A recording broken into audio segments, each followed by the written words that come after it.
What if I told you that the most impactful years of a president's life came after he left the White House?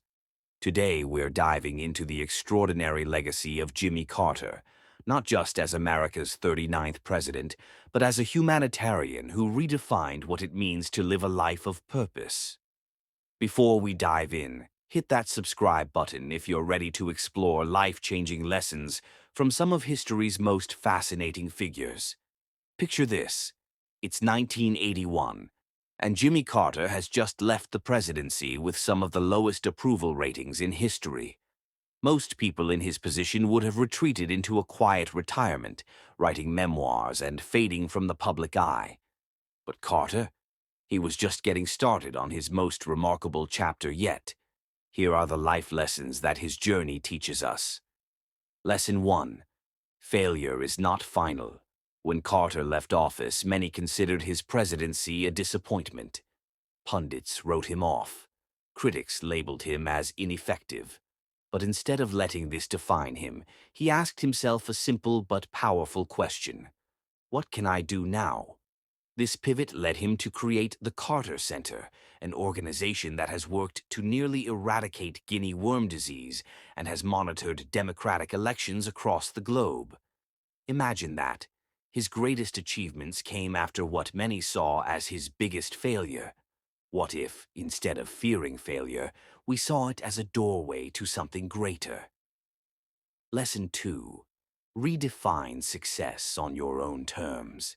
While other former presidents joined corporate boards, gave million-dollar speeches, and enjoyed the prestige of their past titles, Carter picked up a hammer and started building homes with Habitat for Humanity. He wasn't chasing status. He wasn't chasing wealth. Instead, he was chasing something far more valuable: purpose. Success, as Carter showed us, isn't about how much power you accumulate. It's about how much impact you create. So, ask yourself, are you defining success by society's standards or your own? Lesson 3. Live your values, no matter what. Here's something remarkable. Into his 90s, Carter was still teaching Sunday school in his hometown of Plains, Georgia. People from all over the world traveled just to hear him speak. Why? Because they saw someone who didn't just talk about his values, he lived them, consistently, year after year, decade after decade. In a world where people change their principles to fit the moment, Carter reminded us that real integrity is living your values even when no one is watching. So, if someone observed your daily life, what would they say you truly stand for? Lesson 4. Age is just a number. Carter won the Nobel Peace Prize at 78. He wrote his 32nd book at 93.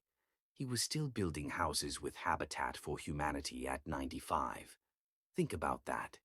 When did we decide that our later years couldn't be our most impactful?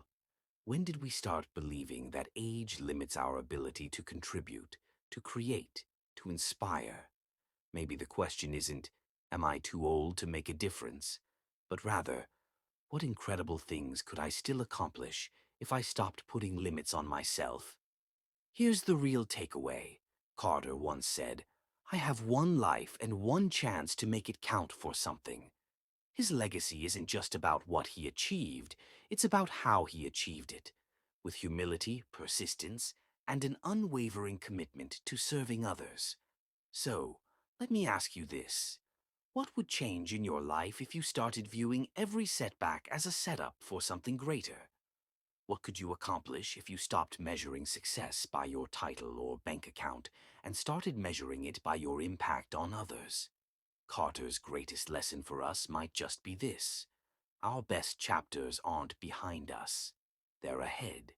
True greatness isn't about power or prestige. It's about purpose.